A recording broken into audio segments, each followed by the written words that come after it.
Hallo, welkom by Brandwater Bramane. Ek gestaan hier met Linde, of soos ek na hom verwys, oom Linde. Ons gaan 'n bietjie gesels oor die bulle op aanbieding. En nou ja, hier is 'n paar sterk manne. Ek dink as jy stoet is, moet jy definitief 'n bietjie aandag gee. Maar ja, kommersiële manne, moenie uitmis nie. Hier is 'n paar sterk bulle. Ons gesels met Linde en hoor waarom hy bereid is om lot 10 en lot 3 enigstens te verkoop. Ek dink is bulle wat ek in die kudde sou gebruik het of dalk het hy. Kom ons vind uit. Tinus, Hoe gaan dit nou, Linde? goed man, Tinus, bly om jou ook hier te hê vandag. Ja, altyd 'n voorreg om hier te wees. Ek wil Ja. gou so 'n bietjie eers by oom hoor. Julle het 'n ongelooflike goeie skou gehad by hy sterk daar vertoon. Hier is 'n paar sterk bulle wat julle hier net toe gebring het. Hier paar stoetbulle as ek dit nie mis het nie. Ja, nee, beslis, Tinus.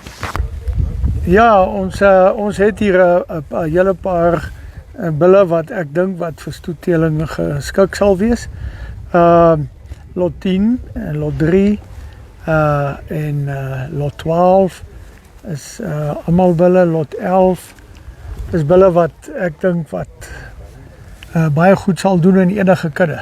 Ja, en as ek so kyk, as ek kyk hoe laag hulle afkom, die bout afkom in die hak en dit is nie, dis nogal lekker om dit in die Brahman te sien. Ja, Dit is nie elke teeler wat dit reg kry nie. ons moet maar teel vir vleis, want Ja. ons moet ook kompeteer met ons konkurrente in die bedryf en dis belangrik vir ons om vleis te teel.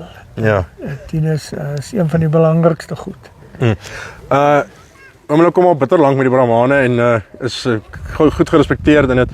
Lot 3, hy staan net tot 'n mate vir my uit vir 'n tipiese bul wat ek kon in hierdie koue wêreld waar die Vrystaat kan, jy's by julle moet teel, is hard, dit kan maar droog raak hierso.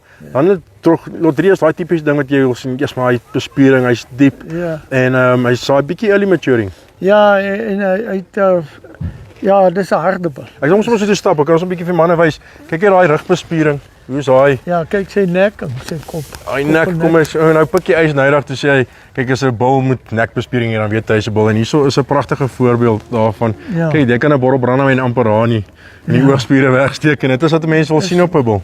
Ja, dit is so. Nee, ons moet regtig maar konsentreer op vleis en jy weet, 'n bul moet breed in die borsvloer wees en hy moet in die buite duie, as hy op sy voorarm sterk is, dan loop dit deur na die buite duie toe ook en dis waar jou vleis sit, binne buite duie en soek bulle met vye draaibene, jy weet. So ek sê gou reg, so ons sê as hy lekker sterk beskouer is, gaan jy maar agter in die binne in die buiteduie sien, daai manlikheid gaan deurgaan. Dis daar so, ja. So as hy nie agter sterk is, maar net vet dat hulle daar voorop gesit het. Ja, in baie gevalle is dit. Dit is so. Ja. Dit is lekker om dit te hoor. Maar baie geluk met 'n baie sterk aanbieding. Ek dink die manne kan uitkyk en ja, ek weet nie, ken nie die Brahmaanse katalogus so goed in die pedigrees nie, maar ek is seker die manne kan gaan kyk, daar is definitief 'n paar spesiale goedjies tussenin. Ja, nee, dit is so. Nee, ons maak baie staat en maak baie gebruik van die stambome.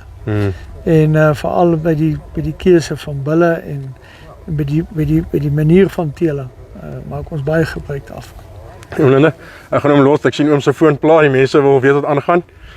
En dan praat ons 'n bietjie later.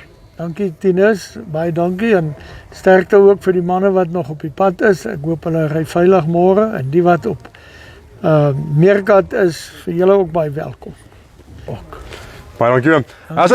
As jy nie kan wees nie natuurlik, Meerkat aanlyn is hierso. So, druk daai ek dink of trek daai oranje knoppie en hy maak seker jy mis nie uit nie. Dit raak nou uit, bulseisoen uit. Die manne is, ek dink ons hier by die laaste paar veilings oor vir die jaar. Moenie mis nie, anders te bel jy maybe in Desember en hoor waar jy kan bulle kry en dit is moeilik om jy daai tyd van die jaar te help.